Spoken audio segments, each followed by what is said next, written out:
ଏମିତି ଜୀବନ ଦେଇଛନ୍ତି ତେବେ ହିଁ ମୁଁ ପ୍ରଭୁଙ୍କୁ ସବୁବେଳେ ସ୍ମରଣ କରି ଟିକେ ଲୁହକୁ ଦେଇକି ପ୍ରଭୁଙ୍କ ସହିତ ନିକଟବର୍ତ୍ତୀ ହେଇପାରେ। ହାଲେଲୁୟା। ଯଦି ମୋତେ ମୋ ଜୀବନରେ ଆଉ ଏ ଜୀବନ ଦେଇଥାନ୍ତେ ମୁଁ ପ୍ରଭୁଙ୍କ ସହିତ ରହିପାରି ନଥାନ୍ତି।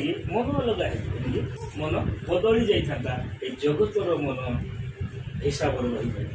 Hallelujah hallelujah. ତ ଏଲାଜାର କଣ କରେ ନା ପ୍ରଭୁଙ୍କ ସହିତ ସବୁବେଳେ ସେ ପ୍ରଭୁଙ୍କ ଠାରେ ପ୍ରାର୍ଥନା କରି କାନ୍ଦେ। Hallelujah hallelujah. ପ୍ରଭୁଙ୍କ ସହିତ ପୁଣି ଏ ଧନିକ ବ୍ୟକ୍ତି ଏସ୍ ଆରାମ କରିକି ରହୁଛି। ତ କାଳକ୍ରମେ ନେଇକି ଲେଖାଗଲା 22 କାଳକ୍ରମେ ସେ ଭିକାରୀଟି ମରିଗଲା ଆଉ ଦୂତମାନଙ୍କ ଦ୍ୱାରା କାଳକ୍ରମେ ଭିକାରୀଟି ମରିଗଲା ଦୂତମାନଙ୍କ ଦ୍ୱାରା ଅବ୍ରାହମଙ୍କ କୋଳରେ ସେ ବସି ଅଛନ୍ତି।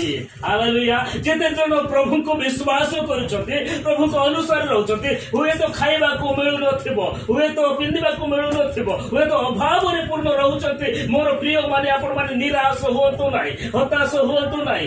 ଆପଣମାନେ ପ୍ରଭୁଙ୍କ ଉପରେ ଭରସା ରଖନ୍ତୁ। ଆପଣମାନେ କୋଉଠି ନା ଅବ୍ରାହମଙ୍କ କୋଳରେ ଯିବେ, ସେ ପାରାଦୀସ ମଧ୍ୟରେ ରହିବେ। ଆମେ ସମସ୍ତେ ଚାଲି ଯିବାକୁ ପଡ଼ିବ ନାଇଁ। ମୃତ୍ୟୁ ଆଉ ଜନ୍ମ ଦୁଇଟା ସତ୍ୟ, ଆଉ କିଛି ସତ୍ୟ ନାହିଁ।